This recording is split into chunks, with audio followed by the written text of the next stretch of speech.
Hola a todos. Hoy es martes, 11 de noviembre de 2025, y nuestro amigo, el profesor Mohammad Marandi, está aquí con nosotros. Bienvenido de nuevo, profesor.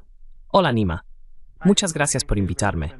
Permítame empezar, profesor, con lo que ha ocurrido en Estados Unidos, algo que podría calificar de histórico.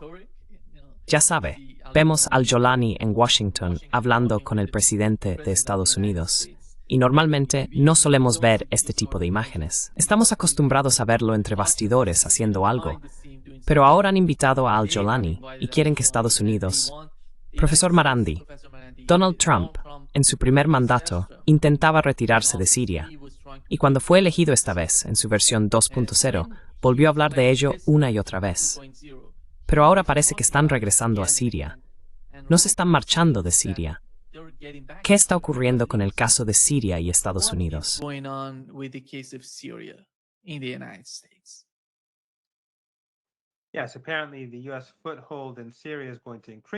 Sí, al parecer, la presencia estadounidense en Siria va a aumentar. No solo van a ocupar zonas que ya habían controlado antes, en el este y noreste del país, sino que parece que también tendrán presencia en y alrededor de Damasco. Y eso demuestra claramente a quienes apoyaron ingenuamente esta guerra sucia contra Siria, que ponerse hombro con la CIA es algo que solo haría un necio. Los resultados no van a ser buenos para ninguna persona con dignidad u honor. Muchas personas fueron engañadas para apoyar esta guerra sucia porque se les alimentó con sectarismo desde Qatar, que produjo gran cantidad de material sectario y de odio en sus numerosos canales de televisión por satélite, sitios web y sus llamados centros islámicos o culturales.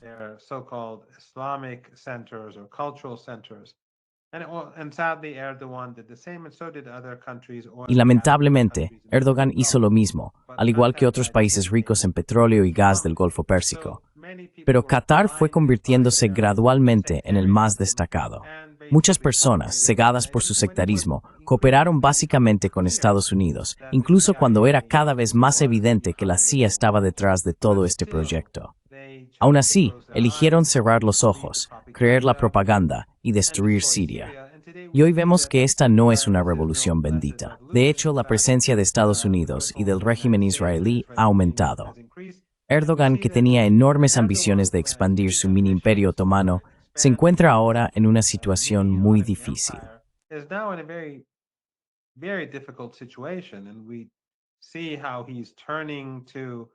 Y vemos cómo está recurriendo a grupos dentro de la resistencia para ver si pueden echarle una mano.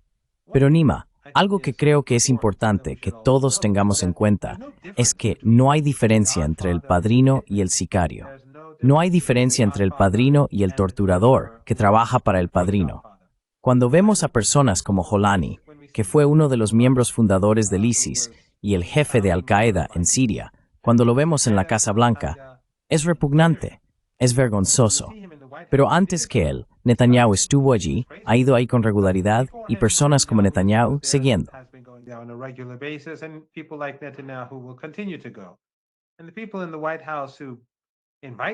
Y las personas en la Casa Blanca que invitan a Netanyahu o a Jolani no son diferentes de Netanyahu o de Jolani. Así que no es como si la Casa Blanca fuera un lugar donde alguna vez existieran estándares morales, al menos no en la memoria reciente. Probablemente tampoco antes. Pero en cualquier caso, es un nuevo punto bajo, en el sentido de que Estados Unidos apoya de manera tan visible a los peores terroristas, ya sean terroristas sionistas, terroristas wahabíes, salafistas, takfiríes o terroristas neonazis. Estados Unidos ha alcanzado un nuevo nivel de degradación al ser tan abierto y directo en los últimos años sobre sus socios en el crimen. Estás en silencio, Nima.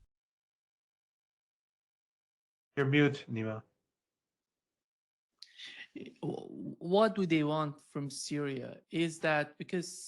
¿Qué quieren de Siria? Algunas personas sostienen que se están preparando para que Israel ataque Líbano, con Estados Unidos ayudando a Israel a atacar Irán. Creo que la principal pregunta ahora, en la mente de quienes están preocupados por lo que ocurre en Líbano, Gaza y Siria, es ¿de qué se trata todo esto?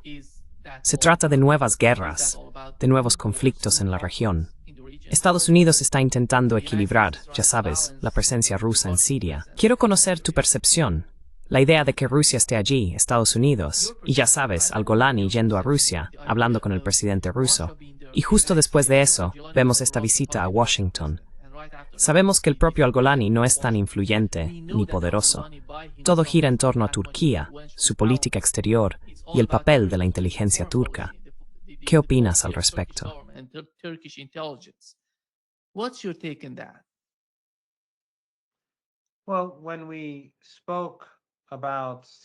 Bueno, cuando hablamos de Siria, justo después de la caída de Damasco, comentamos que esto era demasiado grande para que Erdogan lo manejara.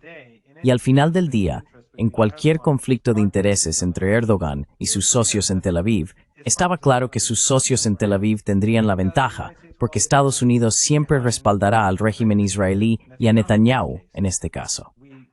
Recordamos que cuando Erdogan arrestó a un pastor estadounidense, un pastor norteamericano, diciendo que estaba implicado en el golpe, no sé si lo estaba o no, y luego la judicatura lo condenó, Trump amenazó a Turquía y Erdogan se rindió y entregó al pastor. Así que no está en una posición fuerte.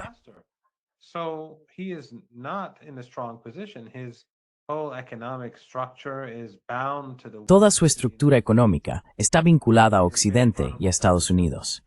Turquía es muy vulnerable debido a las políticas económicas de Erdogan, pero las contradicciones de Turquía bajo el mando de Erdogan son llamativas. Por un lado, las playas de Turquía están llenas de, bueno, yo nunca he estado, pero llenas de mujeres en bikini y bañadores. Por otro lado, sus campos de entrenamiento cerca de Siria y dentro de Siria están llenos de terroristas del ISIS y Al-Qaeda, takfiríes procedentes de toda Asia Central, Asia Oriental, Asia Occidental y Asia Meridional. Así que se ven estas contradicciones, pero están empezando a perseguirle, porque la situación económica en Turquía no es muy buena, y la situación en Siria se está convirtiendo en una verdadera carga.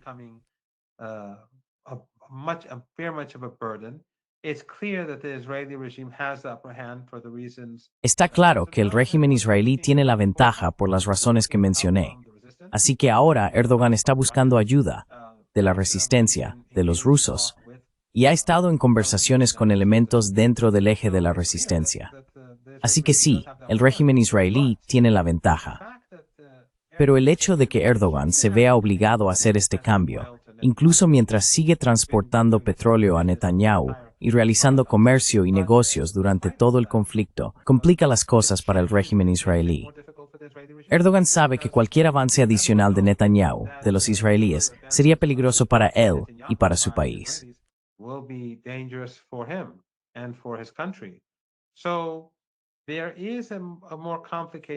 Así que hoy existe una situación más complicada en Siria y Líbano. El régimen israelí puede querer atacar Líbano, pero no puede cerrar los ojos ante la realidad en Siria. Y por otro lado, al contrario de lo que Occidente quisiera, que tú, yo y tu audiencia pensáramos que Hezbollah fue derrotado en la guerra, está claro como el agua que Hezbollah no fue derrotado. El territorio del sur del Líbano, que ahora está ocupado ilegalmente por el régimen israelí, no fue tomado durante la guerra. Fue después del alto el fuego. Cuando el régimen israelí traicionó el alto el fuego, y el gobierno libanés no hizo nada al respecto.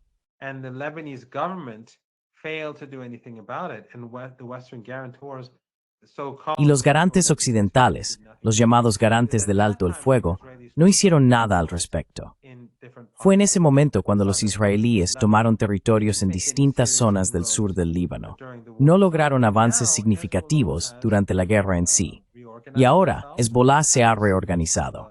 Ha creado nuevas capacidades para hacer frente a los nuevos métodos de guerra. Ha experimentado las capacidades del régimen israelí y ahora está desarrollando capacidades ofensivas y defensivas para enfrentarse mejor a un enemigo tan cruel, asesino y genocida.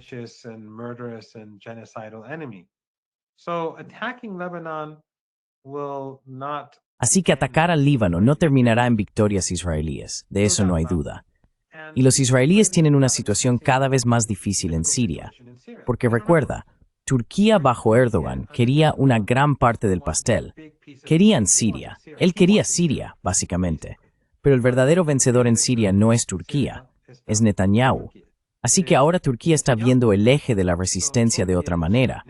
no porque haya visto la luz, sino porque se siente vulnerable frente al régimen israelí, que cuenta con el respaldo de Estados Unidos. Por eso siente que debe tener una mejor relación con la resistencia y con el eje de la resistencia en el Líbano, pero también en Siria, Nima. Dentro de Siria están ocurriendo muchas cosas. Inside Syria, many things are happening. The United States, the Israelis want to fragment. Estados Unidos e Israel quieren una Siria fragmentada. Quieren que Jolani controle partes de Siria, pero en el sur, a lo largo de la costa, en el este y el noreste, quieren líderes diferentes y esferas de influencia separadas. ¿Por qué? Porque el régimen israelí quiere una Siria dividida en pedazos. Quiere vecinos débiles. Ese siempre ha sido el objetivo. Y Jolani es una persona débil. Lo vimos sentado frente a Trump como uno de esos líderes europeos obedientes. Lo hicieron entrar por la puerta trasera. Trump estaba sentado como un director detrás de su escritorio, y Jolani, con las manos juntas, junto con su ministro de Asuntos Exteriores, un terrorista como él mismo, estaba allí, muy contento de ser obediente y feliz de ver a Trump.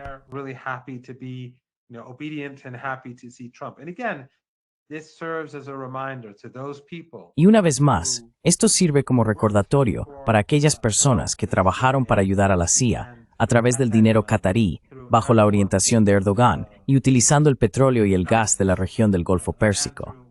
Simplemente fortalecieron la mano del imperio, debilitaron la mano del pueblo palestino en Gaza, consciente o inconscientemente, deliberada o involuntariamente. Causaron un daño grave al pueblo palestino, no solo en Gaza, sino también en Cisjordania, porque Cisjordania estaba siendo apoyada a través de Siria. Y eso, por supuesto, ha llegado a su fin. Pero en cualquier caso, Erdogan hoy necesita apoyo y mejores relaciones con el eje de la resistencia, y eso hace aún más difícil que el régimen israelí emprenda una guerra ofensiva en el Líbano.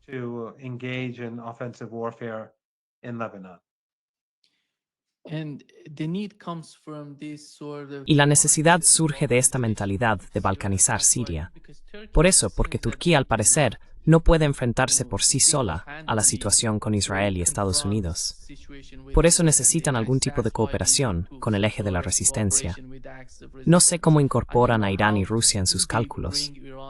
Realmente están tendiendo la mano a Irán para ver si existe la posibilidad de evitar la balcanización de Siria, que es tan importante.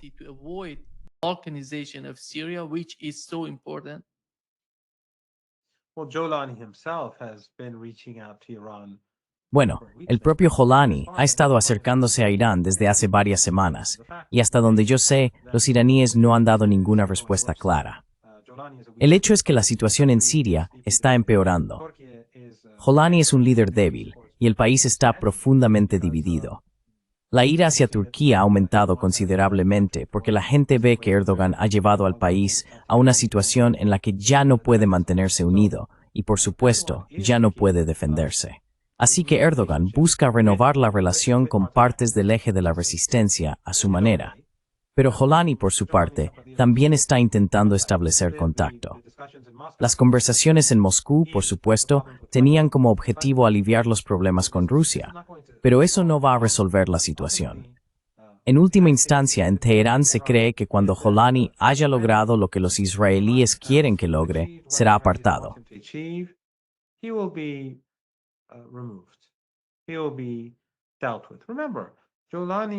Se ocuparán de él. Recuerda, Jolani es una herramienta del imperio, un activo de la CIA. Cuando el régimen israelí atacó Yemen, asesinaron al primer ministro y a los miembros del gabinete. Asesinaron a Sayyid Hassan Nasrallah y a altos dirigentes de Hezbollah. Intentaron asesinar a altos funcionarios en Irán y mataron a varios comandantes de muy alto rango. Pero los israelíes nunca han intentado eliminar a Jolani. Nunca han intentado eliminar a ninguno de sus altos dirigentes porque está en su bando. Forma parte del proyecto de la CIA, y la CIA nunca actúa contra los intereses del régimen israelí. Así que sí, está intentando buscar una relación diferente con Irán, y Erdogan está intentando buscar una relación diferente con el eje de la resistencia. Pero incluso si hubiera respuestas positivas, ¿hasta dónde podría llegar cuando esta organización está tan profundamente comprometida, tan débil y tan vulnerable?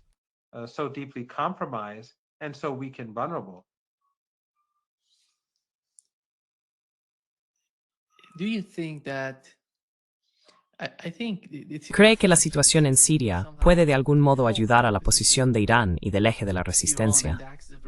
Porque mencionó a ISIS y Al-Qaeda. Nunca han atacado a Israel. Ese es el punto más importante.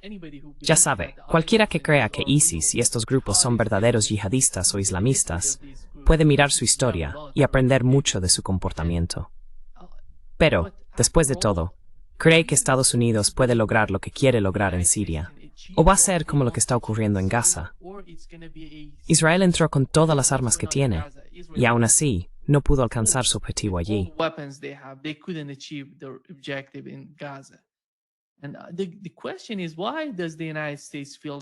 Y la pregunta es, ¿por qué Estados Unidos cree que esta vez va a ser diferente, que va a lograr algo en Siria? Sabemos que la gente en Siria no está contenta con el régimen actual, ni con la presencia general de Estados Unidos. Recuerda que antes de la caída de Assad, Estados Unidos había capturado la infraestructura petrolera y todo lo demás para asfixiar al gobierno en Siria. ¿Va a cambiar eso? No se trata solo de Assad. Ahora mismo se Puthijicest en Siria. No sé si realmente creen que esta vez será diferente. ¿Qué opina usted, profesor?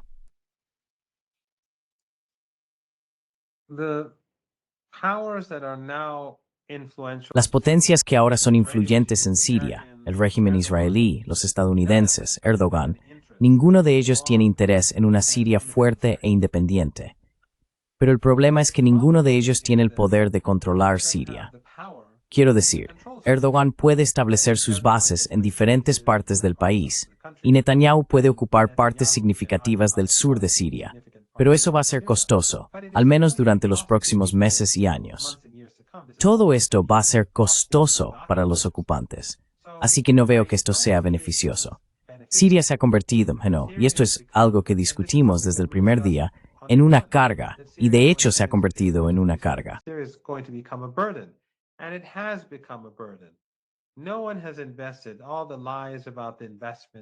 Nadie ha investigado todas las mentiras sobre las supuestas inversiones en Siria procedentes de Qatar y otros.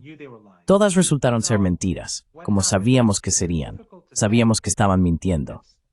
Ahora, lo que ocurra en el futuro es difícil de decir.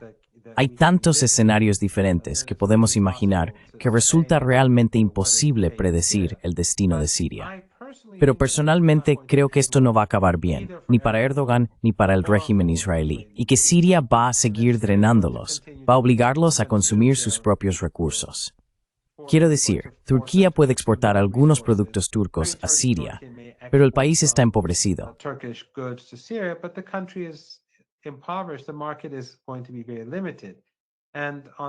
El mercado va a ser muy limitado. Y por otro lado, las fuerzas turcas y su apoyo a sus representantes en Siria, los terroristas, especialmente los extranjeros, a los que pagan y controlan junto con Qatar y a través de Qatar, ya sabes, esto va a ser en conjunto una carga. Va a ser una carga de seguridad, va a ser una carga económica. Así que no creo que esto vaya a terminar bien para ninguna de las dos partes. Recuerda que los iraníes o rusos están mucho dinero para mantener a Siria a flote. Los iraníes dieron a Siria petróleo y medicinas gratis, y los rusos por combustible y grano.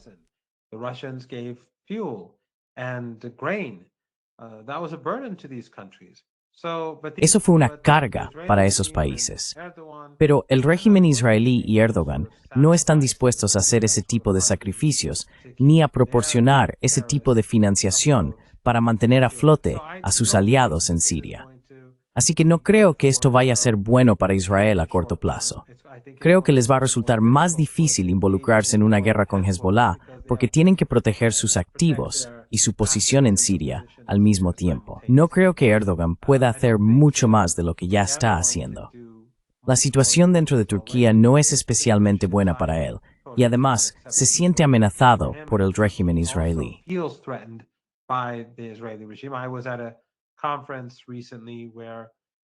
Estuve recientemente en una conferencia donde un analista turco, muy cercano al gobierno, dijo que Turquía está muy preocupada por un conflicto con el régimen israelí en Siria. Turquía, evidentemente, se siente débil y vulnerable frente a ese régimen. cometió un error imprudente al perseguir sus ambiciones otomanas sin pensar en las implicaciones de esas políticas. Así que es una situación complicada, pero no creo que sean lo bastante fuertes como para engullir Siria o apropiársela. Va a ser costoso. Al final, no lo sé. Con suerte, en algún momento, el pueblo sirio podrá unirse y crear una resistencia para expulsar a las fuerzas de ocupación. Pero el camino por delante parece muy incierto. It's very unclear. I don't know if you saw the video in which Robert Ford, No sé si viste el vídeo con Robert Ford, el ex diplomático estadounidense, en el que hablaba de cómo participó en la preparación de al-Sholani para el cargo que ocupa ahora en Siria. Dijo que fue contactado por el MI6, el servicio de inteligencia británico. Me sorprendió mucho que, ya sabes, no lo llamara la CIA, sino que lo llamara primero el MI6. ¿Cuál es el papel británico en Siria dentro de su proyecto, que es Israel? Muchas personas consideran que Israel es un proyecto británico en Oriente Medio. Pero ¿qué quiere realmente el gobierno británico de Siria? the British government? Well, you know, Nima, I know him. Bueno, sabes, Nima, le conozco. Le conozco bastante bien. Nos hemos reunido muchas veces, y de hecho tuve un desayuno a solas con él durante más de 3 horas, solo los dos, en esas conferencias de segundo nivel, en el Middle East Institute y en otros eventos. La guerra sucia en Siria era tan evidente como la luz del día que se trataba de una conspiración para destruir el país, y Qatar y Erdogan formaban parte de ella. Cuando hablabas con él, era obvio que sabía lo que estaban haciendo en Siria. A veces fingía no saber ciertas cosas, y yo le daba los hechos, y tenía que recular. El papel de Estados Unidos y del Reino Unido ha sido extremadamente siniestro, y él formó parte de esa guerra sucia desde el primer día. Cuando empezó a ir mal y el gobierno sirio logró restaurar gran parte de su soberanía, se quedaron muy desesperados.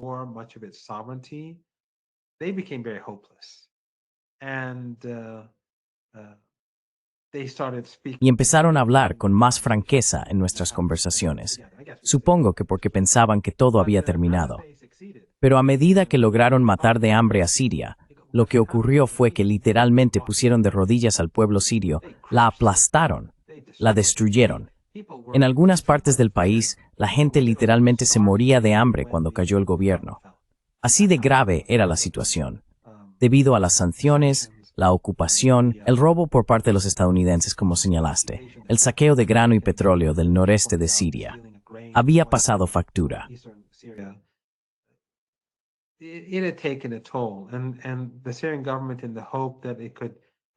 Y el gobierno sirio, con la esperanza de poder tener una mejor relación con Occidente, se inclinó hacia Arabia Saudí y los Emiratos.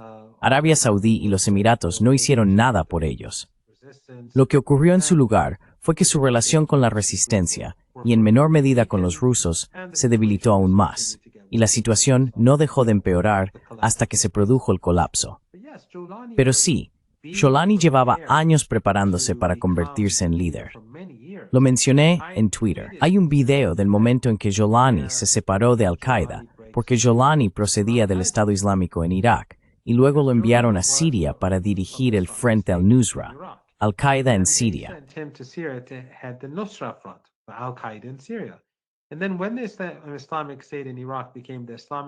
Y luego, cuando el Estado Islámico en Irak se convirtió en el Estado Islámico de Irak y Sham, o Siria, o como se quiera llamar, ISIS o Daesh, él se negó a aceptarlo. Eso provocó una división entre el Estado Islámico de Irak, ahora ISIS, y el Frente al-Nusra.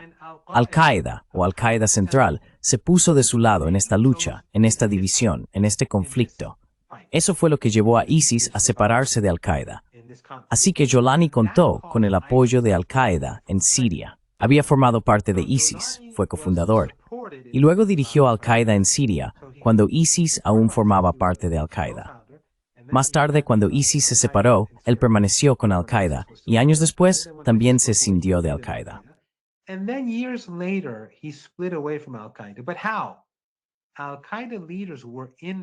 Pero ¿cómo?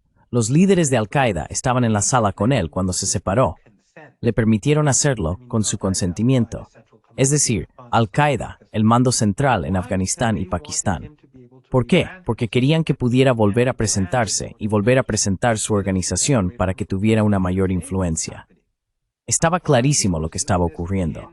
Al-Qaeda hacía esto en comunicación, en coordinación con las agencias de inteligencia occidentales. Y, como bien señalaste, Al-Qaeda nunca lleva a cabo ataques contra el régimen israelí. No realiza ataques contra Turquía, pero se ven enormes atentados en los que asesinan a cientos de personas en Turquía, Rusia o Irán. ¿Recuerdas la masacre en Kermán durante la conmemoración del general Soleimani? Creo que decenas de personas, no recuerdo el número, quizá un centenar, fueron masacradas. Tens of people, I don't remember the number, maybe 100 people were slaughtered. Now, that doesn't happen to those countries where Eso no ocurre en los países de donde ellos vienen. Recuerda que en 2014, lo mencioné en otro programa ayer, Serena Shim, una periodista de Press TV, estadounidense de origen libanés, fue a la frontera entre Turquía y Siria en 2014 y afirmó que los camiones del Programa Mundial de Alimentos se estaban utilizando para transportar tropas y municiones para el ISIS en la zona de Kobani, en el área de Ain al-Arab en aquel momento. Luego, la inteligencia turca afirmó que era una espía. Ella apareció en Press TV y dijo, acabo de oír que dicen que soy un espía. No soy un espía, solo soy periodista. Y fue asesinada horas después. Su familia, Press TV y sus colegas creen que la inteligencia turca, bajo el actual ministro de Asuntos Exteriores, la asesinó. Ellos lo niegan. under the current foreign minister murdered her. They deny it, and I don't have evidence either way, but it does seem that they. Y yo no tengo pruebas en ningún sentido, pero parece que la asesinaron. Lo que ella estaba mostrando era la relación entre el ISIS y las agencias de inteligencia occidentales, porque la agencia de inteligencia turca es una agencia de inteligencia occidental. No es independiente, forma parte de la OTAN. Así que, cuando Al-Qaeda permitió a Jolani o cooperó con Jolani para que se rebrandeara, todo se hizo en coordinación con las agencias de inteligencia occidentales. Y Al Jazeera estaba ayudando, haciendo entrevistas con él y ayudándole a presentarse bajo una luz diferente. Luego vimos que CNN se involucró. Y luego, por supuesto, el embajador. Así que todo esto formaba parte de un proceso para preparar el terreno para que Al-Qaeda llegara al poder. Y ahora vemos que ha podido entrar por la puerta trasera, sentado como un obediente alumno de jardín de infancia frente al director, pero aún así, finalmente logró llegar a la Casa Blanca. But still, he ultimately made his way to the White House. There is a lot of pressure, Professor Marandi, on the government in Lebanon. Hay mucha presión, profesor Marandi, sobre el gobierno del Israel Líbano. is demanding to send Como sabe, Israel está exigiendo que envíen su ejército a luchar contra su propio pueblo en la parte sur del país, mientras que el propio Israel está atacando el sur. It seems that Parece que esta situación en el Líbano sigue siendo, ya sabe, difícil de entender para muchos de nosotros que vivimos fuera de la región. El público occidental no comprende realmente lo que está ocurriendo en el Líbano, cómo se comporta el gobierno, si está resistiendo este tipo de presión, o si la está aceptando de Estados Unidos e Israel. ¿Qué está ocurriendo exactamente en el Líbano, teniendo en cuenta a Hezbollah, al gobierno y los ataques israelíes en el sur que están matando y asesinando a personas?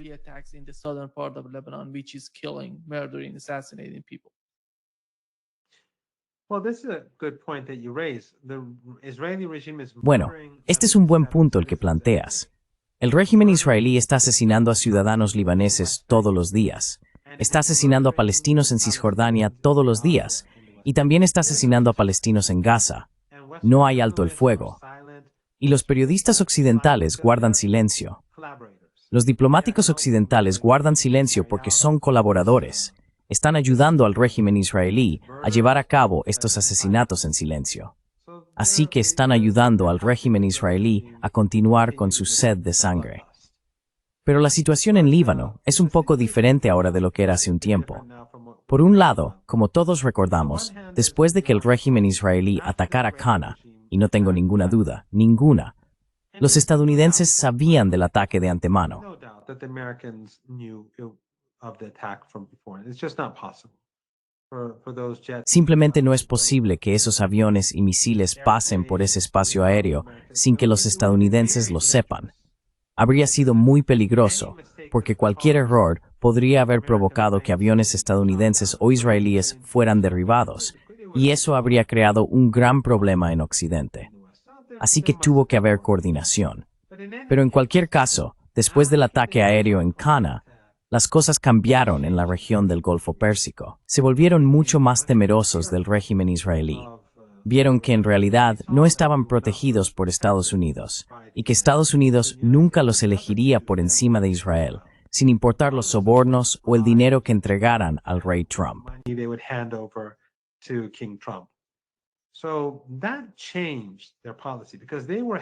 Así que eso cambió su política, porque estaban empeñados, especialmente los saudíes, en destruir la resistencia en el Líbano. Estaban ejerciendo mucha presión, junto con los estadounidenses, sobre el gobierno libanés para que se involucrara en una guerra civil y pusiera fin a la resistencia. Tenías al régimen Takfiri de Sholani presionando a la resistencia desde Siria, en el este, y veías a los estadounidenses y a los saudíes presionando al gobierno en Beirut, con la ayuda de líderes milicianos como Samir Geagea, que fue un asesino en masa y que durante la guerra civil libanesa participó en la masacre de Sabra y Shatila, que mató a unos 3.500 palestinos, incluidas mujeres y niños, en un día y medio con apoyo israelí.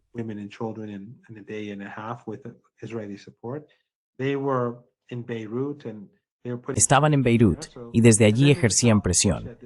Y luego en el sur, por supuesto, estaba el régimen israelí. Pero entonces los saudíes empezaron a tener dudas porque vieron lo vulnerables que eran, así que comenzaron a aliviar la presión. La presión seguía existiendo, y aún existe, pero ha disminuido debido a sus temores sobre su propio destino.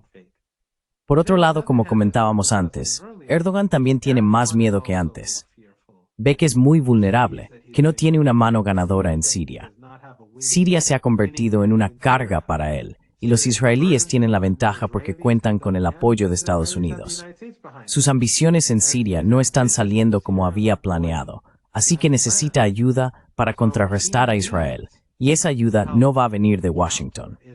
Y los países de la región del Golfo Pérsico son apoderados de Estados Unidos.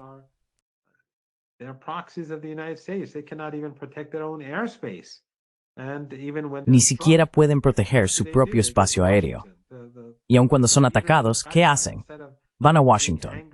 Los líderes de Qatar, en lugar de enfadarse porque Estados Unidos no los ha protegido, van rápidamente a Washington. Y cuando el avión de Trump va a Qatar a repostar, ellos suben a su avión y se sientan con él. Muy patético. Pero en cualquier caso, eso solo demuestra lo débiles que son. Así que no van a ser un contrapeso que ayude a Turquía, que ayude a Erdogan. Erdogan necesita replantearse su relación con el eje de la resistencia. Su arrogancia no le permitirá hacer lo correcto, pero aún así, eso cambia la ecuación. El bombardeo de Qatar y el hecho de que Netanyahu tenga la ventaja en Siria han cambiado la forma en que algunos países de la región piensan sobre la política en Siria y el Líbano.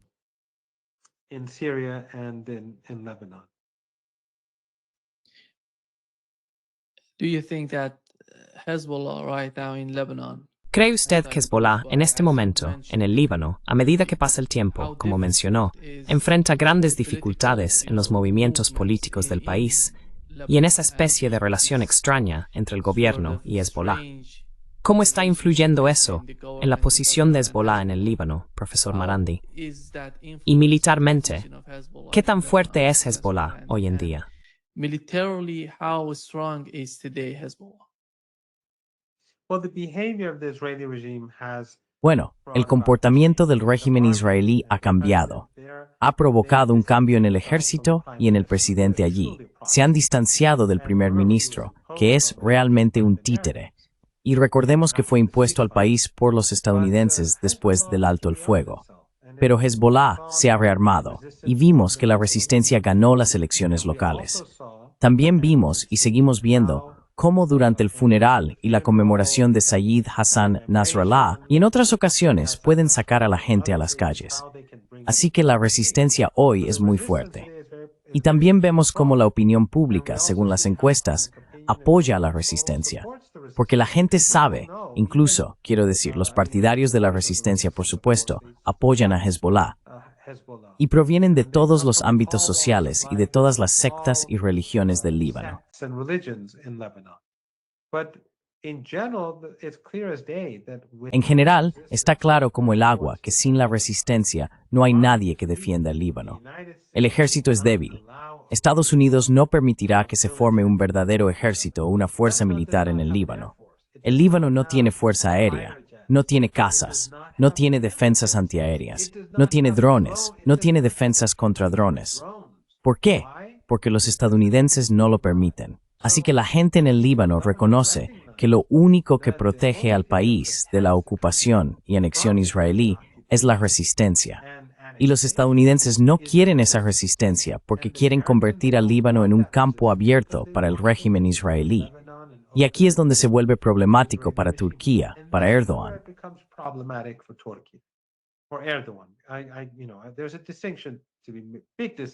Hay una gran distinción que debe hacerse entre Turquía y Erdogan. El pueblo de Turquía apoya sinceramente al pueblo palestino. Son muy sinceros. Han salido a las calles, han protestado, incluso han ido a la cárcel en Turquía, muchas personas, por apoyar a los palestinos. Erdogan es el tipo que fue a Egipto y se llevó la mano al pecho cuando Trump dijo que siempre estaba ahí para él cuando lo necesitara. Formó parte de ese espectáculo de payasos que justificó el papel de Trump en el encubrimiento, el papel de Trump en el genocidio. Él y los demás, todos ellos, estaban allí para obtener algo de Trump, para conseguir alguna concesión sacrificando la sangre del pueblo palestino. Pero en cualquier caso, Erdogan ahora ve que su posición en Siria es débil.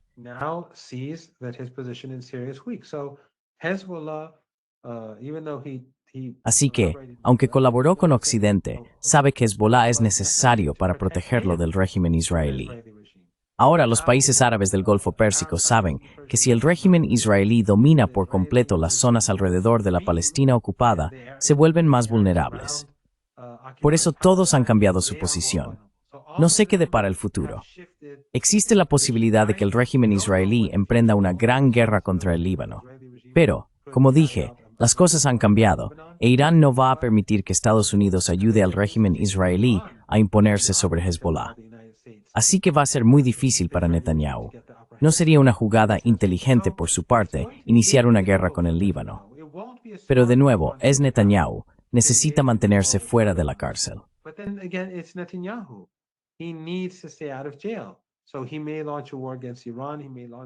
Así que puede lanzar una guerra contra Irán, puede lanzar una guerra contra el Líbano, puede reiniciar el genocidio en Gaza según sus propias necesidades personales. Pero, ¿alguna de estas cosas estaría en el interés del régimen israelí? Definitivamente no. Este es un régimen que ha perdido su prestigio ante los ojos del mundo, un régimen contra el que incluso en Estados Unidos la gente se ha vuelto. Hemos visto en los últimos días, en el lado conservador de la política estadounidense, cómo se ha intensificado el choque entre las fuerzas pro-genocidio y el establecimiento político estadounidense, y las fuerzas anti-genocidio, cómo se han estado golpeando con fuerza y cómo las fuerzas anti-genocidio cuentan con apoyo popular. El apoyo a Israel se está evaporando. Israel es como hielo en el desierto. Se está derritiendo. Así que otra guerra genocida en Gaza, otra guerra en el Líbano, o en Sumut.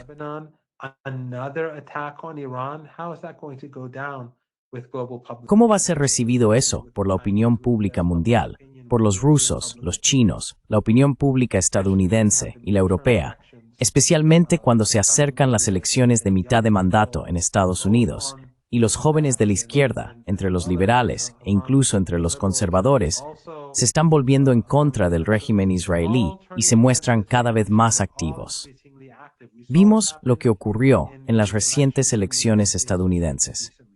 Así que están teniendo lugar cambios importantes, y cuanto más agresivo se comporte el régimen israelí durante este periodo, peor será para ellos. Incluso los asesinatos diarios que vemos en Gaza, en Líbano y en Cisjordania no son buenos para el régimen, porque recuerdan a la gente de todo el mundo que la matanza continúa a pesar del supuesto alto el fuego. Y estamos viendo los efectos de eso en la política estadounidense.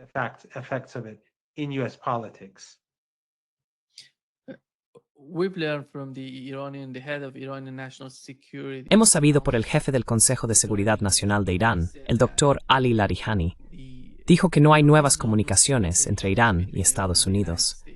Y según un artículo del New York Times, ahora se considera inevitable una nueva guerra entre Irán e Israel. Afirman que se han restablecido duras sanciones contra Irán y que las negociaciones nucleares han llegado a un punto muerto. En esta situación, sostienen que no queda otra opción que ir a la guerra con Irán. Ahora bien, en cuanto a las negociaciones, profesor Marandi, que en mi opinión es la parte más importante de lo que están debatiendo, ¿en qué consiste exactamente el punto muerto en las negociaciones? ¿Es Estados Unidos el responsable de ello? ¿Está Irán dispuesto a negociar? ¿Está Irán preparado para negociar con Estados Unidos? ¿O creen que puede salir algo bueno de las negociaciones, teniendo en cuenta la historia reciente de la guerra?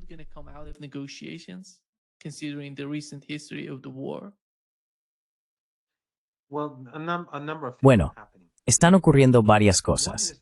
Una es que la Unión Europea y Occidente en general han cometido un error catastrófico al intentar aplicar el mecanismo de activación del JCPOA. Porque antes de que realmente lo hicieran, muchos iraníes estaban preocupados. Ya lo hablamos antes en tu programa. Muchos iraníes se preguntaban qué pasaría con la economía. ¿Se hundiría la economía? Y yo dije que probablemente tendría un impacto a corto plazo, principalmente psicológico. Luego, una vez hecho, una vez que usaran el mecanismo de reactivación, las cosas volverían a la normalidad y ya no tendrían poder de presión. Pues bien, lo hicieron, y ahora ya no tienen poder de presión. En cambio, los rusos y los chinos, como miembros permanentes del Consejo de Seguridad de la ONU, salieron y dijeron, no aceptamos esto.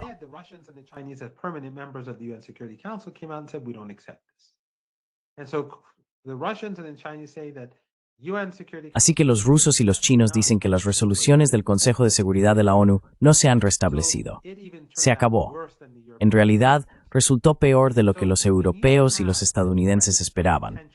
Cuando existe una amenaza potencial, a veces el miedo o la preocupación que genera es más eficaz que la capacidad real que se pueda tener. Han perdido esa ventaja porque la utilizaron. Por otro lado, el régimen israelí cometió un grave error de cálculo en la guerra contra Irán, no solo porque perdió la guerra, sino también porque antes de iniciarla, la pregunta en Teherán era, ¿y si nos atacan, qué pasará? Pues bien, atacaron, y esto es lo que ocurrió. Es como alguien que quiere lanzarse a una piscina fría. Sigue metiendo el dedo del pie y luego se echa atrás.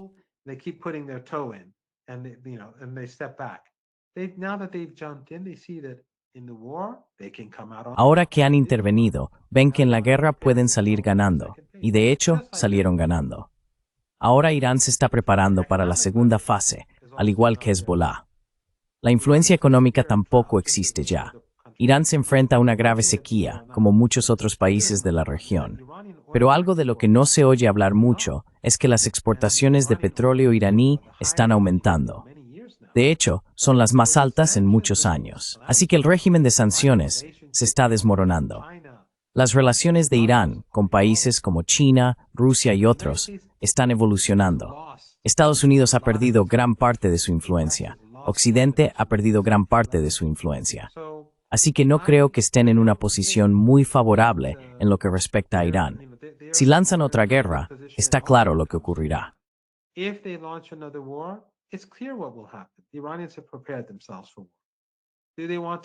Los iraníes se han preparado para la guerra. ¿Quieren continuar con las sanciones? Están aplicando sanciones de máxima presión, haciendo todo lo posible para socavar a Irán. Pero como dije, las exportaciones de petróleo iraní han aumentado y los negocios iraníes continúan.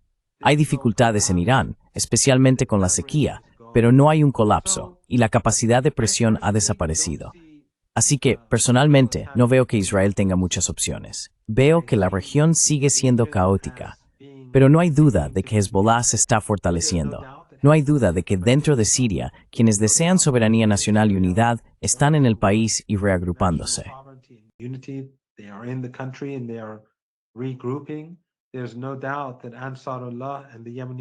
No hay duda de que Ansarullah y las Fuerzas Armadas yemeníes se están preparando para la siguiente fase, e Irán también.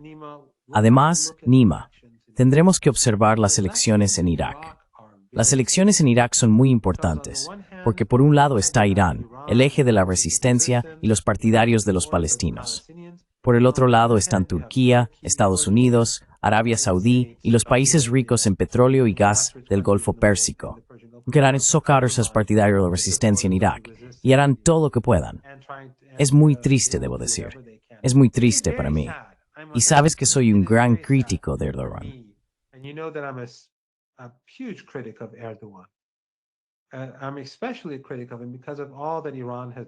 Soy especialmente crítico con él por todo lo que Irán ha hecho por él y por todas las esperanzas que Irán tenía puestas en Turquía. Erdogan, por supuesto, Irán lo apoyó antes de que llegara al poder y durante el golpe Irán también lo apoyó. Y sin embargo, no ha hecho nada por el pueblo palestino. Ha traicionado la causa palestina y no ha obtenido nada para sí mismo a largo plazo. Sus ambiciones no le van a llevar a ninguna parte. No va a poder crear ese mini imperio otomano. Y lo que está haciendo en Irak, o los intentos suyos y de los países del Golfo Pérsico, vuelven a estar en conflicto con sus propios intereses fundamentales.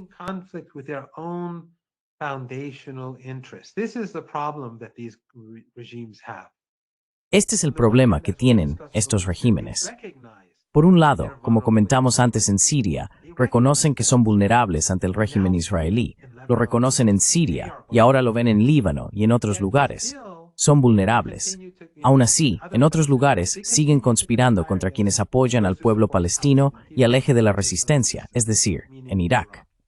Pero tendremos que ver qué ocurre en las próximas horas y cómo se desarrollan las elecciones en Irak. Será un factor importante en la ecuación tanto para el régimen israelí como para el eje de la resistencia en los próximos meses, así como el resultado de las elecciones en Irán.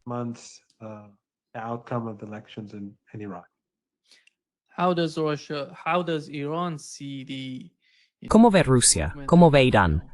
La mejora y, ya sabes, la reconstrucción y el fortalecimiento del poder militar de Irán, en términos de situar a Irán en una mejor posición para negociar. Ese es el caso ahora mismo, porque sabemos que en Irán algunas personas sostienen que una mejor forma de comunicarse con Occidente es simplemente pedir diálogo sin aumentar el poder militar. Pero parece que, después del ataque israelí a Irán, ese tono ha cambiado por completo.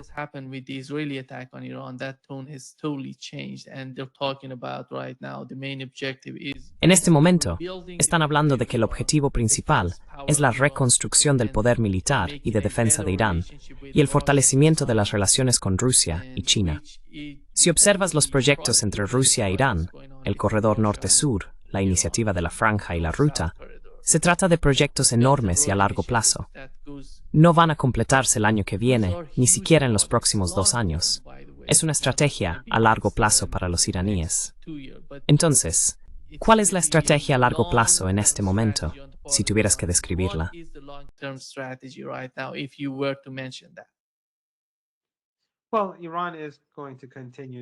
Bueno, Irán va a seguir fortaleciendo sus relaciones con países con los que Estados Unidos tiene problemas, y uno de esos países es Rusia. Se está haciendo mucho trabajo para intentar socavar la relación entre Irán y Rusia. Si te has fijado últimamente, los israelíes han estado intentando debilitarla, afirmando que, según el jefe de la inteligencia israelí en sus memorias, fue a pedir permiso a Putin para bombardear posiciones iraníes y de la resistencia en Siria. El momento en que esto sale a la luz deja claro lo que intentan hacer: socavar la relación. Ahora bien, ¿qué ocurrió exactamente entre el régimen israelí y los rusos en aquel momento? Eso, por supuesto, tendrían que explicarlo los rusos.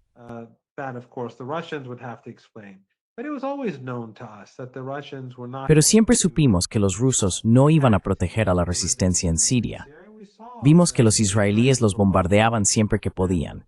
Y por supuesto, el gobierno sirio intentó defender Siria tanto como fue posible con sus capacidades de defensa aérea, que los takfiríes ayudaron a destruir. Primero fueron y asesinaron a todos los oficiales que manejaban esas defensas, y luego los israelíes fueron y bombardearon esas posiciones. Pero en aquel entonces, la relación entre Irán y Rusia era diferente. La relación se estaba estrechando, pero los rusos no querían cargar con el peso de defender el espacio aéreo sirio. Ahora ya sabes, eso se puede interpretar de distintas maneras. Pero, en cualquier caso, la relación entre Irán y Rusia hoy es diferente.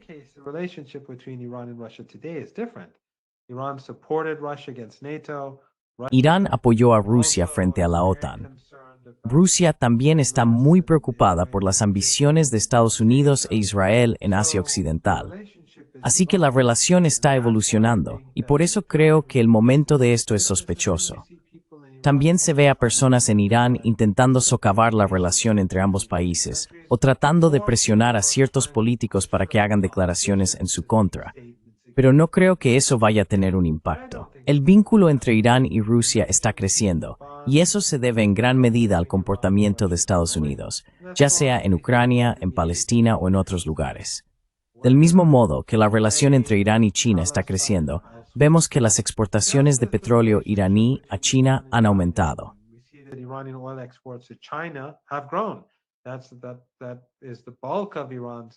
Esa es la mayor parte de las exportaciones de petróleo de Irán, y la relación está creciendo y mejorando también. Eso se debe en parte al comportamiento de Estados Unidos, tanto hacia Irán como hacia China.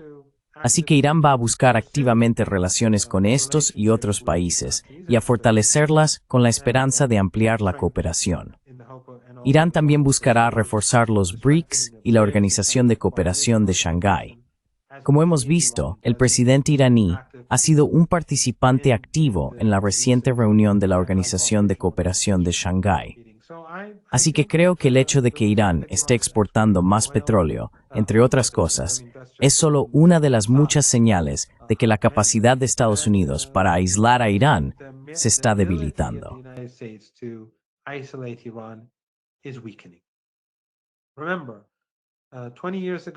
Recuerda que hace 20 años, Irán formaba parte del eje del mal. Toda la atención estaba puesta en Irán. Las relaciones con China y Rusia eran muy diferentes entonces, y mucho más débiles. Ahora, Estados Unidos se ha creado muchos antagonistas, y eso alivia la presión sobre Irán, porque no puede concentrar tanta energía en Palestina, Irán, el eje de la resistencia y el pueblo de Gaza como le gustaría. Y la gente en Estados Unidos está despertando a esa realidad. Es realmente asombroso, Nima. Para mí, realmente asombroso, ver cuánto apoyo tiene hoy Irán en todo el mundo. Y también el eje de la resistencia, Hezbollah y Ansar Allah, en comparación con hace solo un par de años. El ambiente ha cambiado.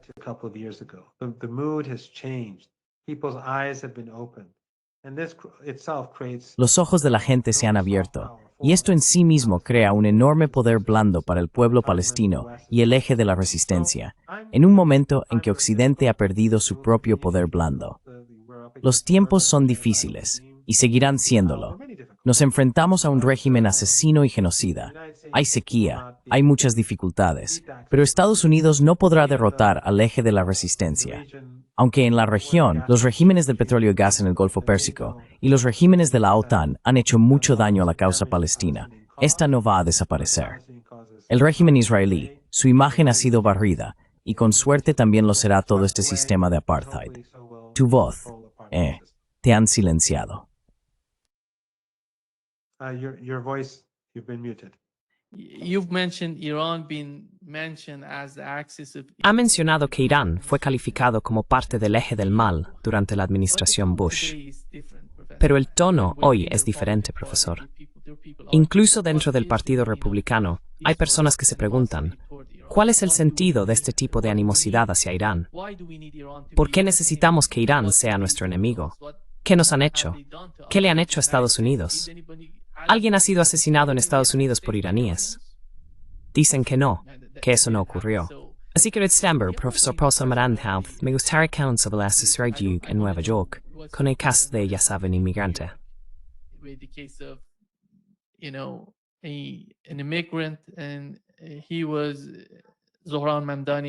Y él era, Zohran Mamdani, es un inmigrante musulmán, un socialista. Y se puede ver a la gente. En realidad tenemos que mirar la realidad completa de lo que está ocurriendo en Nueva York. Fue atacado por los sionistas. Invirtieron mucho dinero en ir en su contra. Y también fue atacado de alguna manera por el establishment en Estados Unidos. Por otro lado, vemos algo muy extraño, que Soros está apoyando a Zohran Mamdani. ¿Cómo podemos entender eso? ¿Cuál es tu interpretación de lo que está ocurriendo con Zohran Mamdani? What's going on with Zohran Estamos viendo el surgimiento de un nuevo Obama, algo así, de alguna manera vinculado a un movimiento o una idea socialista musulmana en Nueva York. movement or idea in New York? Well, I think it is important that the Zionists Bueno, have been defeated. creo que es importante que los sionistas hayan sido derrotados en Nueva York. Independientemente de lo que haga el alcalde electo, este fue un punto de inflexión muy importante. Y hay que tener en cuenta que parte de esta derrota de los sionistas vino de la mano de judíos. El 32% de los judíos votó por él, y supongo que un porcentaje mucho mayor de judíos menores de 30 años votó por él, según el patrón. No sé el número exacto, pero sí sé que alrededor del 75% de las personas menores de 30 años votaron por él. Así que supongo que los judíos más jóvenes lo apoyaron. Esto es clave. Muestra, en primer lugar, que el judaísmo no es sionismo. Muestra que los sionistas, cristianos, judíos, musulmanes o cualquiera que sea cómplice, tienen un poder limitado. Pueden tener dólares infinitos, pero su poder para imponer su voluntad al pueblo de Nueva York es limitado. Power to impose their will on the people of New York is limited. New York is not the United States. It's a very unique city. Nueva York no es Estados Unidos. Es una ciudad muy singular, como lo son todas las grandes ciudades o capitales como Teherán. Irán no es Teherán, pero Teherán es Teherán.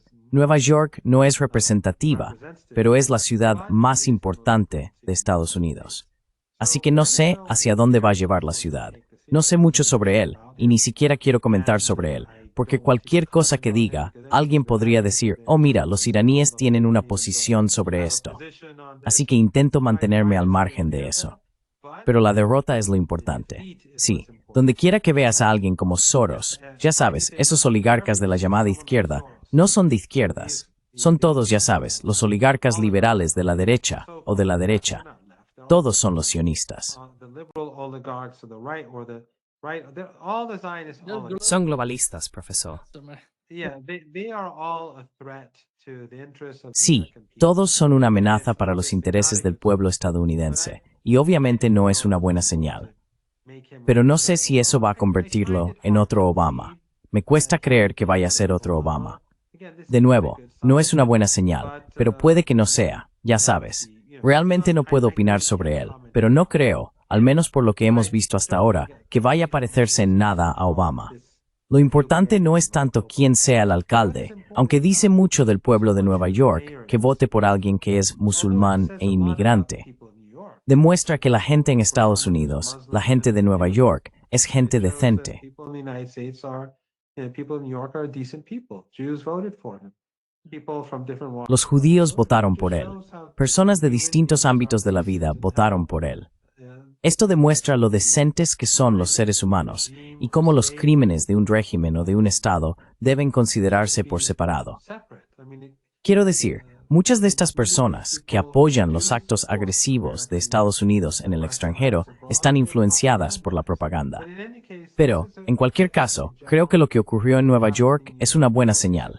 Muestra la decencia general de la gente común. No creo que esto signifique que las cosas en Estados Unidos vayan a cambiar de la noche a la mañana, pero no es en absoluto una buena señal para los oligarcas, los sionistas, ni para Netanyahu. Yeah. Sí, muchas gracias, profesor Marandi, por acompañarnos hoy. Un gran placer, como siempre. El placer es mío, Nima. Pleasure is mine, Nima. Always an honor. Siempre, siempre tú.